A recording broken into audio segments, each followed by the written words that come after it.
Chapter 2. Waging War.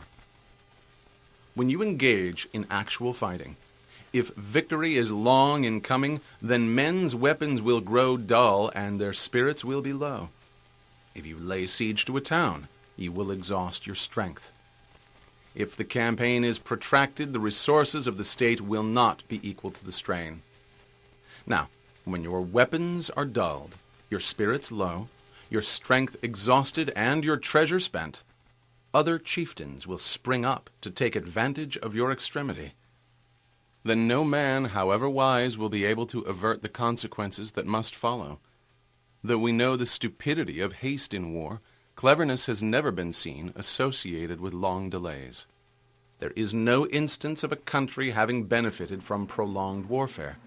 Today we're going to look at the second chapter in Sun Tzu's Art of War called Waging War. It's actually going to be looking at the actual process of going into combat. And we'll be looking at today as far as wrestling goes. Now, there's a couple things that he sort of piques your interest in the actual text.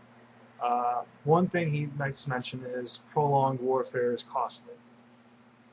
What that means is that the longer that you are waging war, the longer that you're out on the battlefield, so to speak, you're going to be wearing yourself down, whether financially, emotionally, physically, and all that. So keep that in mind with wrestling as well too. Is that we'll look at it at the individual level as far as your match goes. You don't want to be out there for a full 6 minutes each match, and winning in overtime. I mean, a win is nice, but if you're in a big long tournament, you're going to definitely be wearing down your body physically, and a little bit of your your mental aptitude as well. So go out there as fast as you can, or get out there as fast as you can, and execute your moves as fast as you can. Keep racking up points. End the match fast. So a lot of coaches like to say we want to go for the fall, we want to go for the pin. Well, that's what you want.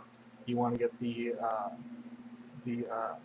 5 points or the 6 points, depending on your style, for the fall. So, and again, you pin someone, the match is over, you're saving yourself energy, time, whatnot. If you look at it as far as the season goes too, you have to be able to pick your battles. Being part of a gym that wrestles year-round, and in fact, including myself, perhaps it's probably not wise to go to every tournament you can. Your body's going to need some time to rest physically. So we kind of put it as you work out 10 weeks, take a week off, or even 2 weeks off. To let your body, don't do anything athletic. Just kind of relax, rejuvenate. The longer that you're out there on the road, say, for wrestling itself can be a really long season, and you can't really do a lot about that. But what you can do is make sure that you're not going to or extending yourself the entire year wrestling. You can practice and stuff, but tournaments, it's definitely going to start wearing down your body for a little bit. So that's one to keep in mind. The second part of the chapter looks at supplies. And this is kind of where I split differently with a lot of other wrestlers, especially today. And this is me sounding like an old man, but a lot of wrestlers are focused more on getting singlets. The nice new singlets, the nice new shoes, nice new headgear. That's good and all, but that's not why you're out there. I mean, just because you can order a national team singlet online and wear it doesn't mean that you should. It's really more the honor that comes with it, not the actual ownership of the supplies. But keep that in mind, though, that make sure you're well equipped to wrestle. I mean, obviously, if your shoes are falling apart, probably time to get a new set.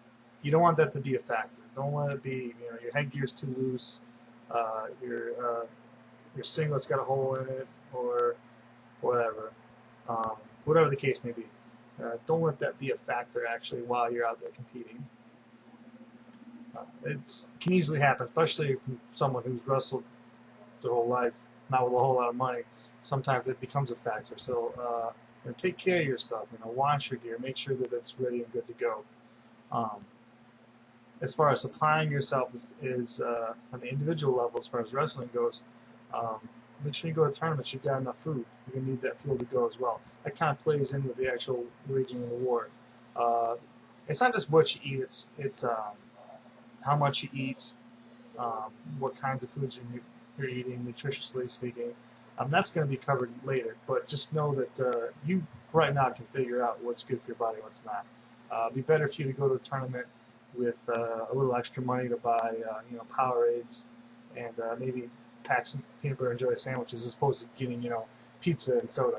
So that should go without saying, but it's nice to have the option from your coach telling you that. But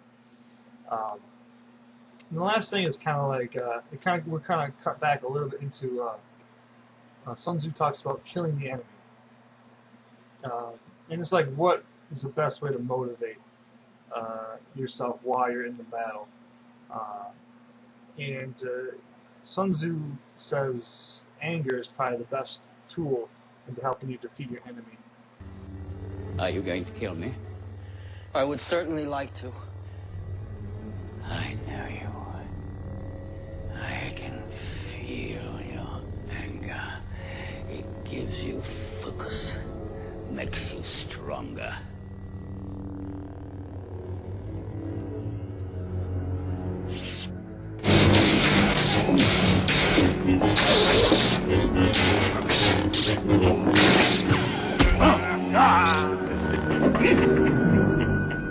Good. Use your aggressive feelings, boy. Let the hate flow through you. So bear that in mind. Whatever it is that you use, you got to wrestle a little pissed off, we like to call it. It's not just so much it's not, I said, just mind, body, and soul. It's not just go through the motions out there when you wrestle, but make sure that you're actually have a chip on your shoulder. Usually that helps out a lot. Anger sometimes can be your best weapon, as long as it's controlled aggression. You don't want to go out there flailing your arms. So, that being said, remember, we're going out there as quick as we can, getting the job done as fast as we can, and we're going to be effective with it. We're going to be angry. We're going to get it done. And we're going to make sure that we're amply supplied. So that about covers it today. Again, any other questions, feel free to let me know. Thanks.